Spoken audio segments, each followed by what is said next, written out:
नमस्कार आप सभी को। तो मैं राम मलिक आपके अपने YouTube चैनल इकोन इनसाइट पर एक बार फिर आपका स्वागत करता हूं। तो साथियों, जैसा कि हमने हमारा टॉपिक शुरू कर रखा है nature and scope of economics, इसके हमने 2 पार्ट्स हमारे चैनल पर ऑलरेडी अपलोड कर दिए। तो आज हम इसका लास्ट और तीसरा पार्ट करेंगे या सीखेंगे।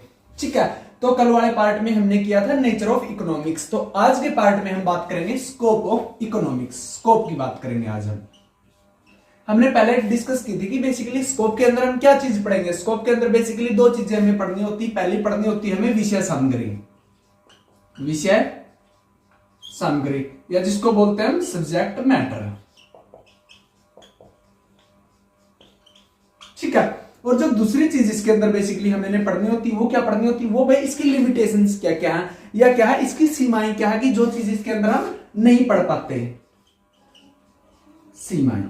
ठीक है, यानी कि अगर हम स्कोप की बात करेंगे बच्चे, तो स्कोप के अंदर एक विषय सामग्री यानी कि सब्जेक्ट मैटर जो हम उसके अंदर पढ़ेंगे, और दूसरा उसकी सीमाएं, उसकी लिमिटेशंस यानी कि जो हम उसके अंदर नहीं पढ़ेंगे। ठीक है, तो सबसे पहले हम स्कोप के अंदर विषय सामग्री की बात करेंगे या सब्जेक्ट मैटर की बात करेंगे। ठीक है, तो जब हम विषय सामग्री या सब्जेक्ट मैटर की बात करते हैं इकोनॉमिक्स के अंदर, तो देखो जो इकोनॉमिक्स है बेसिकली जो अलग अलग इकोनॉमिक्स की बात करते हैं। अगर हम डॉक्टर सैमुअल्सन की बात करेंगे, प्रोफेसर सैमुअल्सन जी ने बोला है इकोनॉमिक्स की स्कोप को लेके कि जो इसकी स्कोप है या इसकी जो विषय सामग्री के बारे में उन्होंने बोला कि इसकी जो विषय सामग्री बेसिकली इकोनॉमिक्स क्या है, एक बहुत ही डायनामिक सब्जेक्ट है, बहुत ही फैला हुआ सब्जेक्ट है। हम क्या है कि इसकी विषय सामग्री या इसके सब्जेक्ट मैटर को इतना कम या इतना संकुचित नहीं कर सकते कि कोई भी इकोनॉमिक्स का स्टूडेंट क्या है एकदम धीरे से आके या अचानक से एक बार में पूरी चीजें सीख ले। क्योंकि इकोनॉमिक्स क्या है कि जैसे जैसे हमने देखा टाइम के साथ साथ जैसे जैसे टाइम बीतता गया है, इकोनॉमिक्स का विकास होता गया, नई नई चीजें इकोनॉमिक्स के अंदर ऐड होती गई है, तो इसी हिसाब से क्या इसका सब्जेक्ट मैटर बढ़ता गया है, ये ब्रॉड होता गया। ठीक है, लेकिन फिर भी हम इसको एक सीमा में, एक दायरे में बांधने की कोशिश करेंगे कि कुछ हद तक बच्चों को चीजें समझ आ सके कि बेसिकली इसका स्कोप या इसका सब्जेक्ट मैटर या इसकी विषय सामग्री है क्या। ठीक है, तो सब इसके कुछ पॉइंट्स हम नोट करेंगे कि जिस पॉइंट्स के माध्यम से हम समझाने की कोशिश करेंगे। तो सबसे पहली बात है कि जो अर्थशास्त्र की विषय सामग्री है बेसिकली वो क्या है, वो गतिशील है। यानी कि इसकी अर्थशास्त्र की विषय सामग्री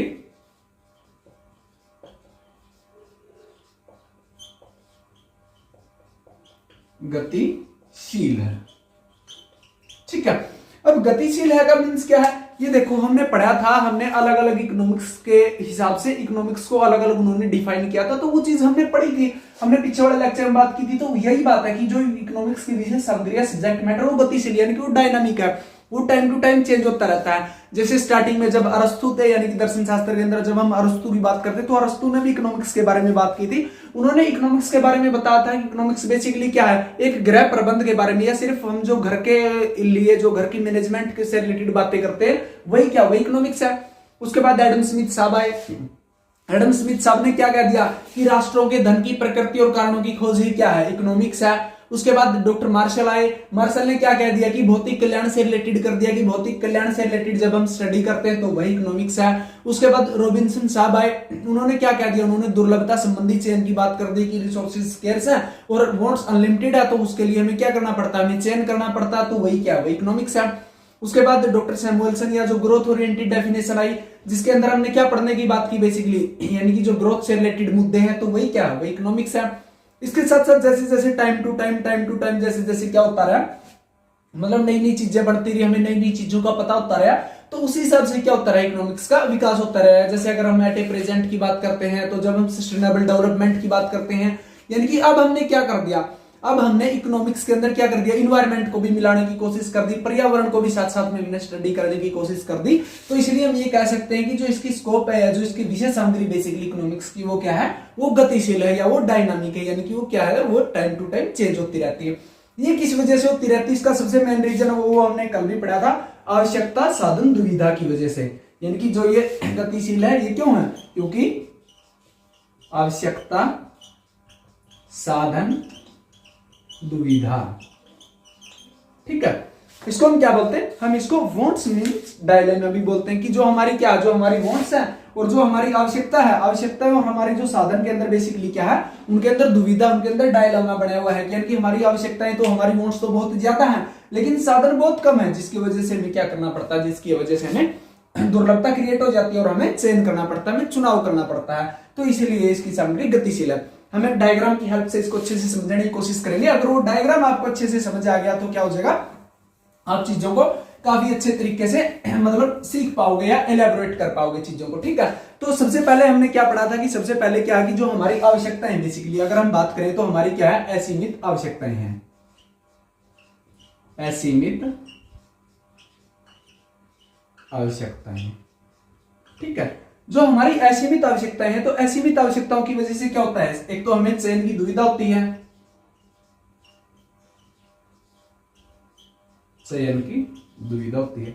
दूसरा क्या होता है हमें, दूसरा क्योंकि हमने क्या बोला था कि जो हमारे रिसोर्सेज कैसे हैं, हमारे पास रिसोर्सेज कैसे हैं, तो वो साधन हमारे पास सीमित है, सीमित साधन।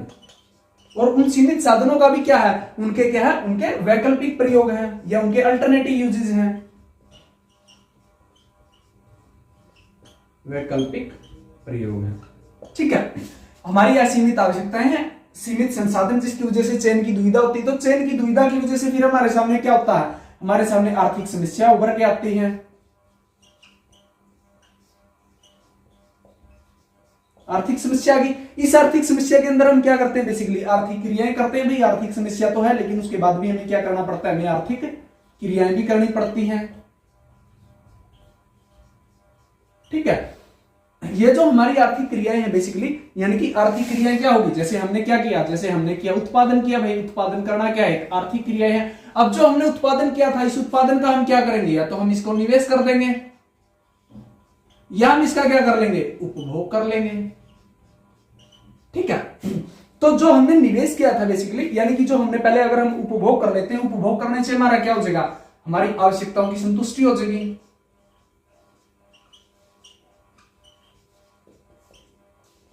आवश्यकताओं की संतुष्टि। और जो हमने निवेश किया था, तो निवेश की वजह से क्या हो जाएगा, हमें जो हमने निवेश किया था इससे हमें साधनों का सृजन हो जाएगा, यानी कि हम क्या कर देंगे, हम नए साधन बना देंगे, नई नई हम चीजें बना देंगे, साधनों का सृजन, ठीक है। और जो साधनों का सृजन है ये फिर क्या करेगा, ये फिर हमारे लिए प्रॉब्लम क्रिएट कर देगा। और बेसिकली जो हमारी आवश्यक साधन दुविधा, इससे फिर क्या हो जाएगी, हमारी ये हो जाएगी, ठीक है। यानी कि ये डायग्राम आप समझने की कोशिश करो। अगर ये डायग्राम आप अच्छे से समझ गए तो चीजें आपके लिए बड़ी इजी हो जाएगी। देखो सबसे पहले हमारे पास क्या, असीमित हमारी आवश्यकताएं हैं और हमारे पास सीमित साधन है या उन साधनों के वैकल्पिक प्रयोग हैं, जिसकी वजह से क्या हो जाता है, हमारे सामने चयन की दुविधा खड़ी हो जाती है, जिसकी वजह से हमें चयन की दुविधा झेलनी पड़ती है। तो चयन की दुविधा के अंदर हमारे सामने ये आर्थिक समस्या होगी। इस समस्या के अंदर हम आर्थिक क्रियाएं करेंगे। आर्थिक क्रियाओं के अंदर लाइक जैसे हमने उत्पादन किया, उस उत्पादन का हम क्या कर सकते हैं, या हम निवेश कर सकते हैं या हम उपभोग कर सकते हैं। अगर हमने उपभोग किया तो हमारी आवश्यकताओं की संतुष्टि हो जाएगी, अगर हमने निवेश किया तो साधनों का सृजन हो जाएगा और वही साधन फिर क्या हो जाएंगे, फिर दोबारा वही सर्कल हमारा चलता रहेगा। तो ये डायग्राम ये भी क्या समझाता है, ये हमें डायग्राम यही हमें समझाओगा कि किस प्रकार से क्या है कि जो इसका सब्जेक्ट मैटर बेसिकली वो गतिशील है या वो डायनामिक है, ठीक है। तो हम आगे बात करते हैं।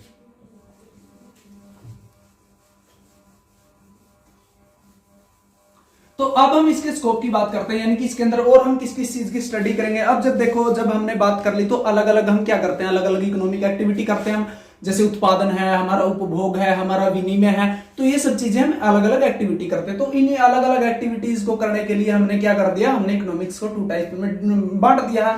तो जब हमने 2 टाइप में बांटा तो हमने क्या क्या बांटा था, हमने एक व्यष्टि के रूप में बांटा था,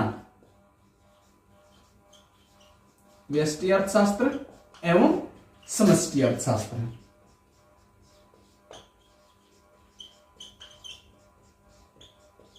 ठीक है। यानी कि जो इसका दूसरा स्कोप है या इसका जो दूसरा सब्जेक्ट मैटर वो क्या है, व्यष्टि और समष्टि के अंदर हमने बांट रखा। अब देखो व्यष्टि मींस क्या, व्यष्टि मींस क्या कि जब हम क्या करते हैं, जब हम एक सिंगल फर्म की बात करते हैं या एक सिंगल यूनिट के जब हम प्रोडक्शन से रिलेटेड या उसकी इकोनॉमिक एक्टिविटी की बात करते हैं तो हमारा व्यष्टि इकोनॉमिक्स आ जाएगा। जब हम ओवरऑल की बात करते हैं, मैक्रो लेवल पे बात करते हैं, समग्र रूप में बात करते हैं, तो वो क्या आ जाएगा, वो हमारा समष्टि अर्थशास्त्र आ जाएगा। लाइक जो हमारे व्यष्टि है, यानी कि व्यष्टि के अंदर जैसे हमारा डिमांड है, हमारा मांग का सिद्धांत है, उसके बाद हमारा उत्पादन का सिद्धांत है, हमारा कॉस्ट का सिद्धांत है, हमारी मार्केट स्ट्रक्चर है, तो ये सब क्या है, ये ये आर्थिक कल्याण है, ये क्या है, ये हमारी व्यष्टि अर्थशास्त्र है। जो हमारा समष्टि अर्थशास्त्र की अगर हम बात करते हैं तो लाइक क्या है कि जैसे हमारा इंप्लॉयमेंट है, जैसे हमारा क्या है रोजगार है, तो ये जो चीजें, या हमारी क्या जो हमारी मुद्रा है, हमारी बैंकिंग फैसिलिटी है, हमारा व्यापार है, तो ये इंटरनेशनल जो ट्रेड है, ये जो चीजें, ये क्या, ये हमारी समष्टि अर्थशास्त्र, यानी कि ये भी क्या, ये भी इकोनॉमिक्स का एक सब्जेक्ट मैटर है। तो जब हमने क्या कर दिया, अलग अलग टाइप की इकोनॉमी होगी, तो ये अलग अलग टाइप की इकोनॉमी क्या करती है, अपने आप को रन करने के लिए, इन इकोनॉमी को चलाने के लिए इन क्या करना पड़ता है, कुछ इकोनॉमिक सिस्टम भी बनाने पड़ते हैं। तो जो तीसरी बात क्या है, जो इकोनॉमिक सिस्टम या आर्थिक प्रणालियां जब इनको बोलते हैं, आर्थिक प्रणालियां, या हम इनको इकोनॉमिक सिस्टम भी बोलते हैं। भाई हमने ये तो देख लिया कि अलग अलग प्रकार की इकोनॉमी है, उसके अंदर क्या होगी, हमने कुछ प्रणालियां, कुछ सिस्टम बनाना पड़ेगा ना, ताकि हम रन कर पाए। जैसे ये भी हमने पढ़ा था कि आर्थिक प्रणाली हमें 3 टाइप की पढ़ी थी, पहला पूंजीवादी, दूसरा समाजवादी, तीसरा क्या था हमारा मिक्स्ड या मिश्रित। जो हमारा पूंजीवादी था, पूंजीवादी के अंदर बेसिकली क्या था कि जो प्रोडक्शन से रिलेटेड जितने भी जो हमारे क्या है, जो हमारे डिसीजन लेगा वो कौन लेगा, वो क्या लेगा, कोई प्राइवेट सिस्टम लेगा, मार्केट फोर्सेस के बिहाफ पे लिया जाएगा। जो समाजवाद वहां क्या, वहां पूरा का पूरा रिसोर्सेज क्या होगा, गवर्नमेंट के अंडर में होगा, गवर्नमेंट ही डिसाइड करेगी। और जो मिक्स्ड है वहां प्राइवेट और गवर्नमेंट दोनों मिलके करेंगे। ठीक है, तो ये था हमारा, ये भी इसका सब्जेक्ट मैटर है, आर्थिक प्रणालियां।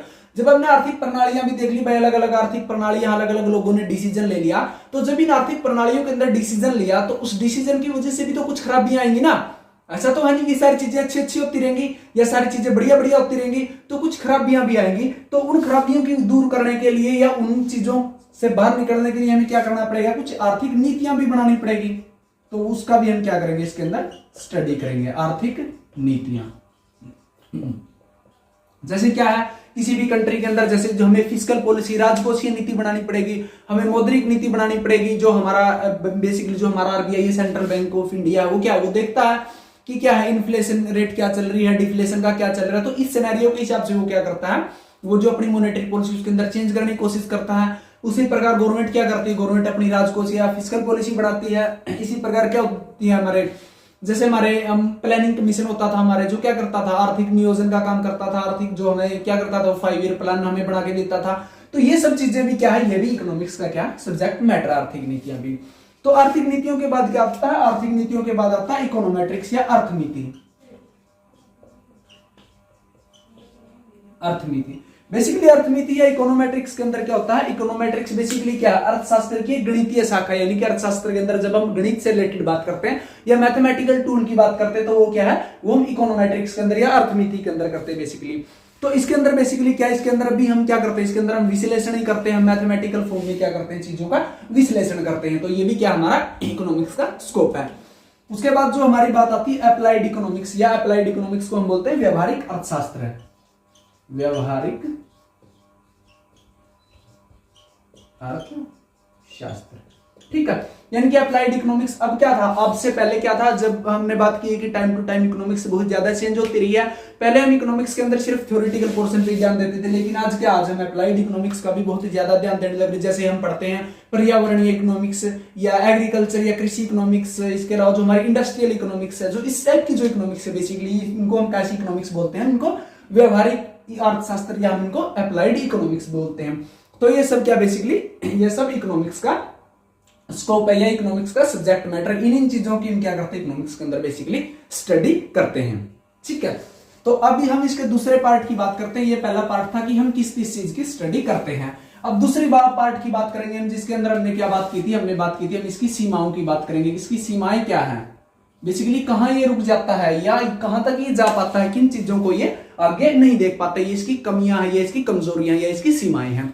तो सबसे पहली बात क्या है, इसके अंदर हम क्या करते हैं, इसके अंदर हम केवल मनुष्यों की क्रियाओं का अध्ययन करते हैं, केवल मनुष्यों की क्रियाओं का अध्ययन, क्रियाओं का अध्ययन।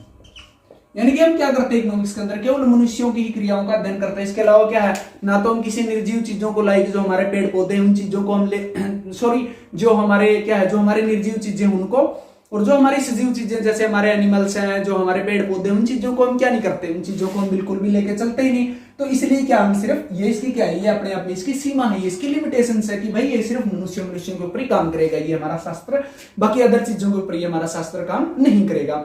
अब दूसरी क्या बात है, जो दूसरी लिमिटेशन है, जो मनुष्यों के अंदर भी हम क्या बात करते हैं, हम जब भी हम कोई इकोनॉमिक्स की कोई सी थ्योरी की बात करते हैं तो हम एक मान्यता लेके चलते हैं कि कंज्यूमर क्या है या जो उपभोक्ता क्या वो रैशनल है या वो विचारवान है। तो दूसरी बात इसके अंदर क्या है कि सिर्फ विचारवान मनुष्य का ही हम अध्ययन करते हैं, विचारवान मनुष्य का अध्ययन,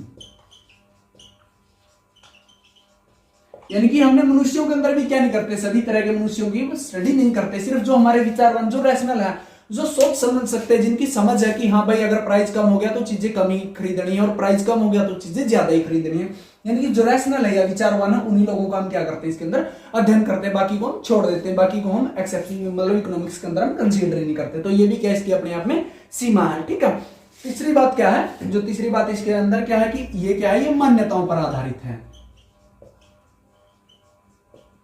मान्यताओं पर आधारित। देखो भाई हम इकोनॉमिक्स की कोई भी थ्योरी अगर हम पढ़ने की कोशिश करते हैं, कोई भी थ्योरी पढ़ते हैं तो सबसे पहले हमें कुछ मान्यताएं लेके चलनी पड़ती हैं और उस मान्यताओं के बेस पे क्या होती है, थ्योरी टिकी होती है। अगर हमने वो मान्यताएं जैसे क्या है, अगर हमने मान्यताएं नहीं मानी तो क्या हो जाएगा, जो हमारी थ्योरी थी वो क्या नहीं, वो प्रूव नहीं हो पाएगी, या जो हमने मॉडल बनाया है वो मॉडल अच्छे तरीके से उसके ऊपर क्या लागू नहीं हो पाएगा। जैसे अगर हम मांग की बात करते हैं कि जो हम क्या, जब हम मान के चलते हैं सेट्रेस पैराबस की कंडीशंस, यानी कि हम क्या बोलते हैं कि सिर्फ प्राइस में चेंज को हम कंसीडर करेंगे और प्राइस में चेंज की वजह से क्वांटिटी डिमांडेड में जो चेंज आएगा उसको हम कंसीडर करेंगे। लेकिन जो अदर फैक्टर्स हैं लाइक जो इनकम है, जो सब्स्टिट्यूट गुड्स है, जो हमारे कॉम्प्लीमेंट्री गुड्स है, जो टेस्ट प्रेफरेंसेस है, उनको हम क्या करते हैं, उनको हम क्या मान के चलते हैं, उनको हम फिक्स मान के चलते हैं, उनको हम स्थिर मान के चलते हैं, उनके अंदर कोई बदलाव नहीं आता। तो वो क्या बेसिकली वो एक मान्यता है। अगर हमने उस मान्यता को ठुकरा दिया, उस मान्यता को नहीं माना, तो जो हमारा मांग का नियम है या जो हमारा लॉ ऑफ डिमांड है वो क्या नहीं करेगा, वो काम बिल्कुल भी नहीं करेगा। तो इसलिए इकोनॉमिक्स की अपने आप में सीमा या लिमिटेशन है कि ये मान्यताओं के ऊपर टिकी हुई, अगर मान्यताएं मानी तो हमारा नियम या लॉ काम करेगा, अगर मान्यताएं नहीं मानी तो हमारा नियम या लॉ काम नहीं करेगा। इसके बाद जो अगली बात है, इसकी जो अगली समस्या है वो क्या है, यानी कि इसकी जो मान्यताएं है बेसिकली या जो इसके नियम है, जो इसके बेसिकली नियम है, जो इसके नियम है वो अटल नहीं है भाई, अटल या सार्वभौमिक नहीं है। यानी कि क्या है कि जो हमने बात की थी साइंस की, अगर हमने बात की थी तो साइंस के नियम कैसे, जैसे अब हमने गुरुत्वाकर्षण का नियम अगर हमने बात कर लिया तो गुरुत्वाकर्षण का नियम कैसा, वो एक सार्वभौमिक और अटल नियम है। उसी प्रकार जो इकोनॉमिक्स के नियम बेसिकली वो क्या नहीं है, वो सार्वभौमिक और अटल नियम नहीं है, क्योंकि क्या है कि अलग अलग कंडीशंस के अंदर किए होते रहते हैं बेसिकली इकोनॉमिक्स के कुछ चीजें, मतलब ये क्या होती है, चेंज होती रहती है। जैसे कुछ जिसको हम बोलते हैं कि कुछ अपवाद के केस आ गए, कुछ मतलब अलग उनसे हटके डिफरेंट चीजें आ गई, तो वो क्या होगी, वो बेसिकली हम उसके अंदर उसको समाहित नहीं कर पाते। तो ये भी क्या इसकी अपने आप में कमी है या इसकी एक खामी है। उसके बाद क्या है, जो अगली बात है, जो नंबर 5 है, हम पढ़ते हैं, जो ये क्या है, ये विवाद रहित नहीं है भाई, विवाद रहित नहीं है। यानी कि इकोनॉमिक्स के अंदर बेसिकली क्या, बहुत सारी चीजों को लेकर बहुत सारे विवाद है। हमने पहले भी पढ़ा था कि कोई इकोनॉमिक्स इसको साइंस मान रहा है, कोई इसको आर्ट मान रहा है, कोई इसको नेचुरल साइंस नहीं मान रहा है, कोई इसको आदर्शात्मक साइंस मान रहा है। तो ये भी क्या अपने आप में, ये भी अपने आप में एक समस्या है कि ये इसके लिए एक सीमा है कि ये क्या है, ये विवाद रहित नहीं, इसके अंदर क्या है, बहुत ज्यादा विवाद है, हर कोई अपने अपने हिसाब से क्या करता है, अपने अपने हिसाब से सुझाव देता है। ठीक है, तो बेसिकली ये क्या थी, इसकी कुछ लिमिटेशंस थी या इसकी कुछ सीमाएं थी, जो क्या है, जो इकोनॉमिक्स की कमजोरियां हैं। तो हम क्या कह सकते हैं, अंततः हमने क्या पढ़ लिया कि हमने पढ़ लिया इसका स्कोप, इसके अंदर क्या होता है और इसके अंदर क्या नहीं होता।